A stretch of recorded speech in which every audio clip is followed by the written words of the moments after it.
Mas olha, uma dessas dicas era: você é o intermediário, né? E é interessante observar que o professor de adolescente, professor no geral, mas aqui especificamente de adolescente, precisa entender isso, né, Adja?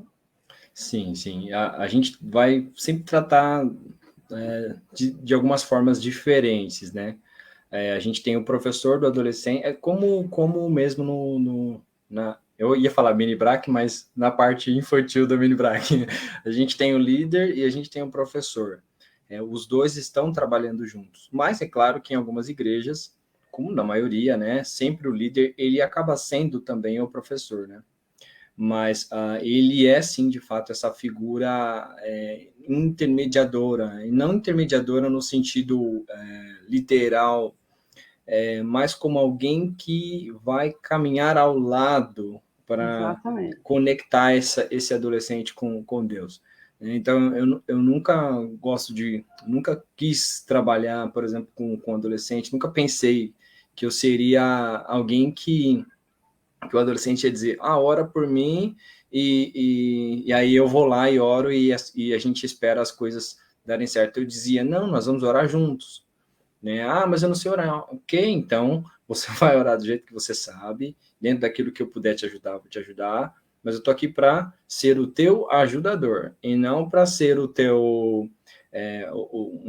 um A tua estilo muleta, o teu encosto, né? isso, porque senão a gente, na verdade, cai num problema muito comum, né, que é a própria religiosidade, né? Então eu vou à igreja, o que eu preciso discutir, eu discuto com o pastor, e aí ele mesmo vai falar com Deus, e não é esse o objetivo. Meu objetivo é mostrar para o adolescente, cara, você tem acesso livremente ao mesmo Deus que eu tenho acesso e converso todos os dias. Então, você pode desfrutar disso no teu quarto.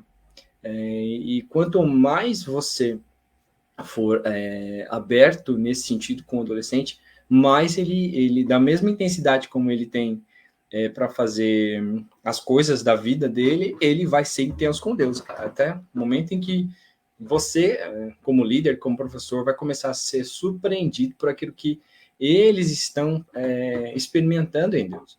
E essa sempre foi a minha expectativa. Quando Aí eu vou falar um pouquinho do início, tá? Vamos lá, vamos lá. Mas quando Deus me chamou para isso, ele me trouxe a respeito das ovelhas, né? Aquele contexto das 99, e ele me disse, as ovelhas, elas pertencem ao pastor. E eu preciso que você vá lá buscá-las. Mas elas me pertencem. Então, a responsabilidade que tem um líder, ela é equiparada à responsabilidade de um pastor. É, de fato, um pastoreio. E aí, dentro de um contexto igreja, nós não vamos olhar os níveis, tá? Eu não quero aqui discutir os níveis, quem é maior ou quem é menor. Eu quero discutir aqui em termos de função. Né? Você tem o pastor da igreja, que é o pastor, e de fato ele é o cabeça da igreja, ok, isso é indiscutível, mas em termos de função, ele conta ali com uma equipe de pessoas que vão auxiliá-lo nesse pastoreio. E aí o líder de adolescente, né, ou até mesmo o líder de crianças, ele claro que vai ele vai suprir essa função na linguagem adequada para a sua faixa etária. Então, o pastor, quando ele vai falar para a igreja, ele vai falar de uma forma talvez um pouco mais formal, ele vai usar algumas palavras diferentes, mas o líder de adolescente e o líder de criança não. Então, a única diferença é a maneira como se faz, mas o peso e a responsabilidade que se tem por vidas é o mesmo.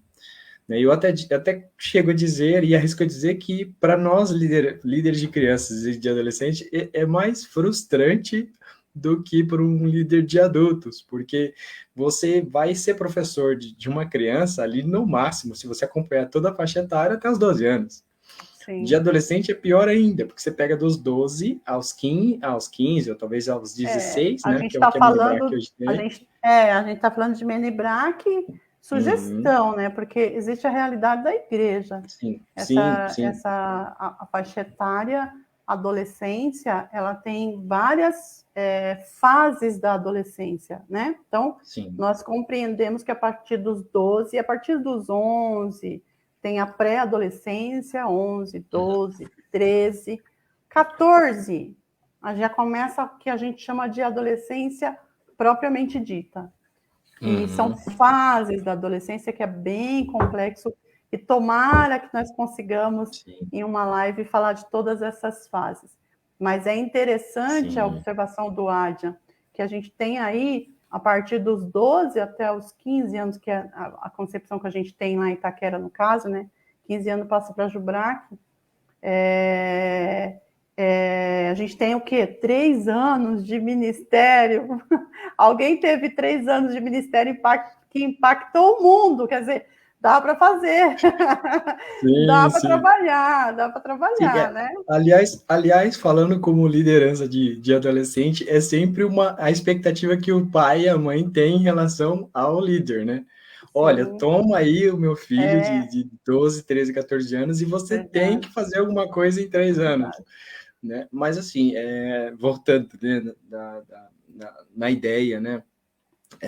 Para nós é frustrante porque, é óbvio, você trabalhou com esse adolescente ali por alguns anos, logo ele está lá na Jubrac, logo ele está envolvido no corpo da igreja, e aquilo parece que para você acabou, né? Pro líder da igreja, né? Pro pastor, ele vai lá pegar um casal de jovens casado, e ele vai acompanhar ali talvez por 20 anos, 30 anos, né? Então isso é bem interessante. Então, para nós é muito frenético, e isso também muda muito. Então, assim, falando em características, uma das coisas que a gente sempre aborda no curso para liderança de adolescente cara, você precisa estar atento à realidade do teu adolescente, né? O que ele está vivendo hoje, quais são as frustrações dele hoje, né? Quais são os paradigmas do adolescente hoje, quais são o que é que ele está vendo hoje, né? O que é que ele está ouvindo hoje. A gente tem aí vivido um mundo de muitas pessoas falando, né? E aí de muitas mídias, né, falando, e são as fake news e a própria ideologia de várias formas aí entrando. Então, assim, como liderança e líder de adolescente, você precisa estar envolvido nesse meio, né? E aí é super importante estar envolvido e você ter um posicionamento cristão em cima disso, né? Buscar, claro, dentro da palavra, o que pode te ajudar a discutir isso na sala, né? Na sala de aula com o teu adolescente, ou coisa desse sentido.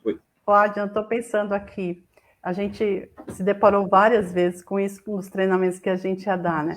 Pessoas que começavam a liderar adolescente, e aí eles começavam a interar, saber o que eles estavam vendo, o que eles estavam ouvindo, e aí automaticamente a pessoa mudava de comportamento e começava a falar que nem adolescente, agir que nem adolescente, porque achava que isso ganha. Essa é uma estratégia que funciona, Adrian? Ter a característica de adolescente, o cara começa a falar, ter comportamento de adolescente, curtir as coisas de adolescente, só que é uma estratégia dele para ganhar um adolescente. Você acha que isso funciona? Porque aí eu acho que o pessoal está me entendendo. Começa a se comportar como adolescente, né? Começa a achar que ele é adolescente também. Então, ele começa a curtir, ele começa a ter os comportamentos lá de adolescente que eu não quero citar aqui. Mas a gente viu muito, né, Adrian? É interessante que você observou. Sim, isso, assim, ela sempre vai partir como uma estratégia, mas falando minha opinião, para ser bem sincero, eu acho que isso não cola muito bem, porque, assim, aliás, é uma das coisas que mais se tem procurado atualmente, né, é a autenticidade. Então, todo mundo hoje quer estar envolvido em mídias sociais, né, quer ter os seus seguidores. Se hoje você ouvir uma palestra a respeito de mídias sociais, o impacto que isso tem causado realmente nas pessoas é, assim, absurdo. né? Mas não é por causa disso que você vai literalmente falar como eles. Não. O objetivo aí é você estar atento, você saber do que eles estão falando, né? E a partir daí você vai vai dar um direcionamento. Então, por exemplo, eu falava com alguns adolescentes sobre Naruto, falava com alguns, eu passei algumas fases aí de adolescente, tá bom? Então, vou falar de algum tema. Então, é você falar sobre Naruto, é você falar sobre ter a propriedade, isso que eu quero dizer, tá? É você falar sobre alguns games específicos, mas também você não entrar nesse mundo, né? Então, como cristão, você vai se fazer nesse mundo, né? Mas sempre com base naquilo que Deus tem colocado na tua vida como princípio. Então, por exemplo, eu tinha dias que, vou citar um exemplo aqui muito, muito, vamos lá, extremo, né? Mas nós fomos fazer uma atividade uma vez e nós estávamos falando sobre as curas de Jesus. E nós falamos, enfim, várias coisas, e eu dei para eles um panorama, né, de todas as curas, né, são 32, se eu não me engano, curas relatadas, né, de Jesus na Bíblia. Então, nós falamos sobre algumas, né, mais especificamente, e aí eu dei para eles um desafio. Então, como professor e como líder, você nunca pode achar de que você está fazendo as coisas para. Você precisa entender de que você precisa fazer as coisas com eles. Então, como liderança, eu sempre entendi isso.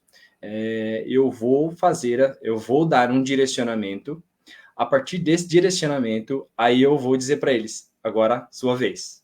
E assim nós vamos compartilhar isso. E assim nós vamos compartilhar.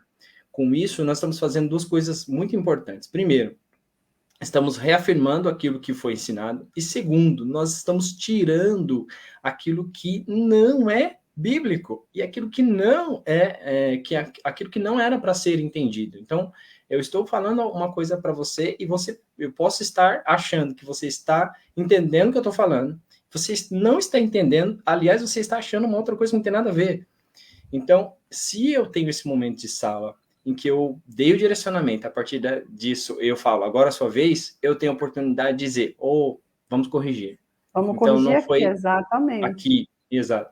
Então, a gente fez um desses momentos e aí eu disse, olha, desafio para vocês vão falar vão escolher uma das curas e vão apresentar numa das aulas uma das curas que vocês escolherem. E aí um dos adolescentes pegou e começou a falar, né, do cego Bartimeu. E porque o cego começou a gritar por misericórdia. E aí o cego, e ele falou assim, eu acredito que Jesus sentiu, assim, o que de Bartimeu. O que aqui nessa expressão é por conta de um desenho, de um anime, em que eles usavam o que como essa força que você sente a respeito de alguém. Daí a importância de você conhecer o universo deles, porque eles vão usar linguagens e vão colocar essas linguagens na Bíblia, né? Perfeito, é isso mesmo. Então, aí nesse momento eu falei, ok, legal, eu entendi muito bem o que você disse, todos entenderam, mas vamos falar do que, de fato, a Bíblia diz. O que você quis dizer como o que, você está dizendo como fé, porque ele gritou com fé. Pronto, eu corrigi aquilo que ele disse, eu não desfiz daquilo que ele estava falando, muito pelo contrário, eu valorizei aquilo que ele disse, mas eu estou ajudando nesse caminho que ele vem tendo de experiência com Deus, apesar de ser uma coisa muito simples, né? Mas esse é o meu papel como líder e como professor de adolescente.